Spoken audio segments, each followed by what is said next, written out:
नमस्कार साथियों, स्वागत है आपका BHU स्टडी चैनल में। आज हम अपने पाठ्यक्रम की चर्चा करेंगे। जैसा कि आपको पता है कि जो हिंदी साहित्य है, उसके उसमें 2 पार्ट हैं। पहले सेमेस्टर में हमको 2 पुस्तकें पढ़नी हैं। इसमें पहली पुस्तक है भक्ति काव्य, उसमें टोटल 5 इकाइयाँ हैं। पहली इकाई के पाठ्यक्रम की बात आज हम करेंगे। देखिए, पहली इकाई का पाठ्यक्रम क्या है, उसमें 4 टॉपिक हैं। पहला टॉपिक है भक्ति आंदोलन, लोक जागरण। दूसरा है भक्ति से क्या आशय है। तीसरा टॉपिक है हिंदी का भक्ति काव्य इतिहास। और चौथा है भक्ति काव्य की विविध धाराएं। ठीक है।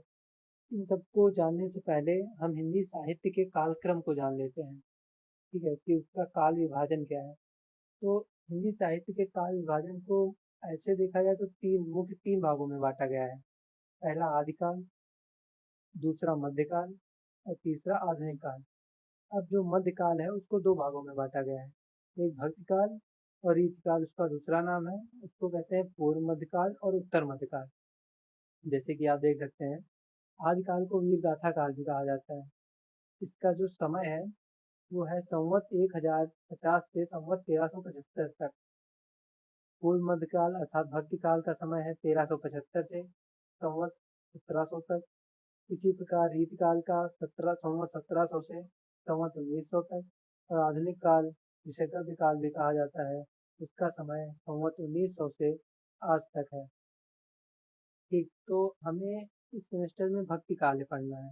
अब भक्ति काल में भक्ति आंदोलन हुआ, भक्ति काव्य कैसे भक्ति काव्य जागृत हुआ, कैसे भक्ति का उदय हुआ, इस सब के बारे में हम लोग इसमें पढ़ेंगे। सबसे पहले देख लेते हैं कि भक्ति से आशय क्या है आखिर।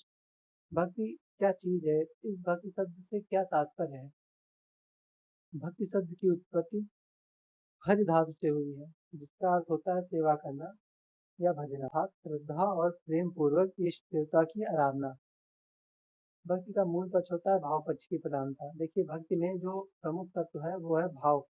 इसमें बुद्धि पक्ष की आवश्यकता नहीं होती है।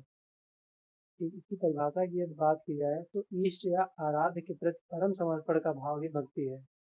ठीक, जैसे कि हम लोग जानते हैं भक्ति के 9 प्रकार बताए गए हैं हम लोगों के ग्रंथों में, जिन्हें नवधा भक्ति कहते हैं। पहला श्रवण, कीर्तन, स्मरण, पाद सेवन, अर्चन, वंदन, दास, तप और आत्म निवेदन। ये 9 भक्ति के प्रकार हैं जिन्हें नवधा भक्ति कहा जाता है। ये तो टॉपिक क्लियर हो गया है कि भक्ति से क्या आशय है हम लोगों का।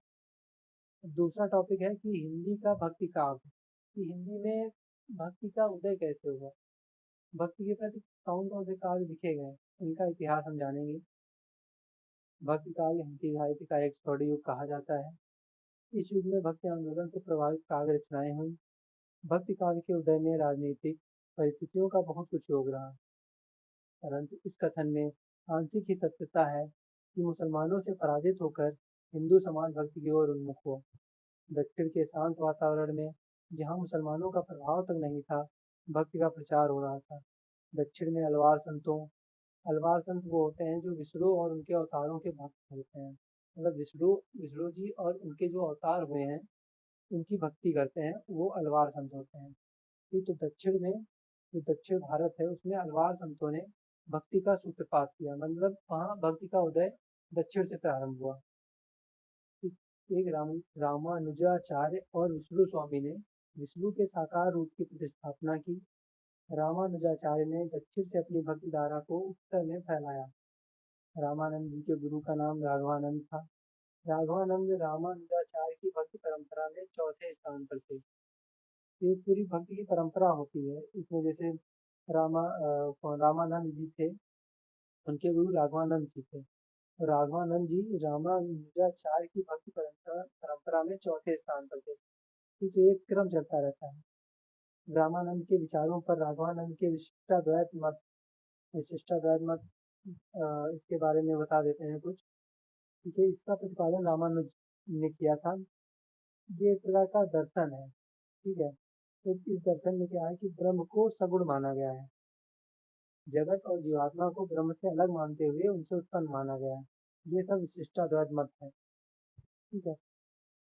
अब जो स्वामी रामानंद जी थे, उन्होंने भक्ति मार्ग का प्रचार करने के लिए देश भर की यात्राएं की। वे पुरी और दक्षिण भारत के कई धर्म स्थानों पर गए और राम भक्ति का प्रचार किया। पहले उन्हें स्वामी रामानुज का अनुयायी माना जाता था, लेकिन संप्रदाय का आचार्य होने के बावजूद उन्होंने अपनी उपासना पद्धति में राम और सीता को वरीयता दी। उन्हें ही अपना उपास्य माना बनाया। राम भक्ति की पावन धारा को हिमालय की पावन ऊंचाइयों से उतारकर स्वामी रामानंद ने गरीबों और वंचितों की झोपड़ी तक पहुंचाया। वे भक्ति मार्ग के ऐसे सोपान थे जिन्होंने भक्ति साधना को नया आयाम दिया। भक्ति के लिए रामानंद ने वर्णाश्रम व्यवस्था को व्यर्थ बताया। उस समय वर्णाश्रम व्यवस्था काफी प्रचलित थी, पर रामानंद जी ने इसका पूर्ण विरोध किया। उन्होंने भक्ति की सभी प्रकार की संकीर्णवादिता से दूर करके इतना व्यापक बनाया कि उसमें गरीब, अमीर, स्त्री, पुरुष, निर्गुण, सगुण, सवर्ण, अवर्ण, हिंदू, मुसलमान सभी आ सकें। रामानंद का दूसरा महत्व यह है कि उन्होंने लोक भाषा को अभूतपूर्व महत्व प्रदान किया। रामानंद ने रामानुजाचार्य की भक्ति परंपरा को उत्तर भारत में लोकप्रिय बनाया। इसलिए कहा भी जाता है कि भक्ति द्रविड़ उपजी लाए रामानंद। कि भक्ति जो है वो द्रविड़ अर्थात दक्षिण भारत में उपजी है, किंतु उसको उत्तर भारत में लाने का कार्य रामानंद जी ने किया है। उन्होंने रामावत संप्रदाय का गठन कर रामतंत्र का प्रचार किया। रामानंद के 12 लोकप्रिय शिष्यों में से एक कबीर थे। उनके अन्य शिष्यों में अनंतानंद, सुसुरानंद, सुखानंद, नरहरिदास, भावानंद, भगत पीपा और सेन शामिल थे। यह दक्षिण की भक्ति धारा इतने वेग से प्रभावित हुई कि उत्तरापथ में जानवी बनकर जीवन को प्लवित करने लगी। जानवी अर्थात गंगा जी, ठीक है। बहुत पहले से देश के पूर्वी तथा पश्चिमी प्रदेशों में सिद्ध और नाथपंथी तथा बौद्ध धर्म की वज्रयान शाखा के अनुयायी होते थे। सिद्ध और नाथपंथी क्रमशः प्रचार कार्य कर रहे थे। जन साधारण के भीतर इनका बहुत प्रभाव था। कबीर आदि संतों तथा जायसी आदि सूफी कवियों पर इनका पर्याप्त प्रभाव पड़ा। अतः यह कहना ठीक नहीं कि भक्ति काल का आरंभ एक अचानक घटना के रूप में हुआ, जो मुसलमानों के द्वारा हिंदुओं से पराजित होने से घटित हुई थी। इसके लिए तो बहुत पहले से मेघखंड एकत्र हो गए थे। इतना तो मानना ही पड़ेगा कि मुसलमानों के विजय गर्भ युक्त अत्याचारों ने भक्ति प्रवाह को तीव्रता अवश्य प्रदान की। भक्ति काल की यह धारा वेग से प्रभावित हुई कि शायद मुसलमान भी इससे ना बच सके। भक्ति का विधारा के विकास का मुख्य आधार भारत का धार्मिक और भक्ति आंदोलन है। देखिए, भक्ति का उदय और भक्ति उत्तर भारत में कब आई, इसका इस वीडियो में हमने समझाया है। देखिए, जो दक्षिण भारत था उसमें भक्ति का उदय हुआ। कुछ संत हुए, ठीक है, उन्होंने वहाँ भक्ति को प्रचार प्रसार किया। उसके बाद धीरे धीरे भक्ति उत्तर भारत में आई और इस प्रकार भक्ति आंदोलन का उदय हुआ। अब भक्ति आंदोलन के उदय के क्या कारण रहे, क्या क्या जो हमारे हिंदी साहित्यकार हैं वो क्या क्या मानते हैं। जैसे आचार्य रामचंद्र शुक्ल जी ने कुछ अलग माना है कि क्यों ये भक्ति आंदोलन हुआ।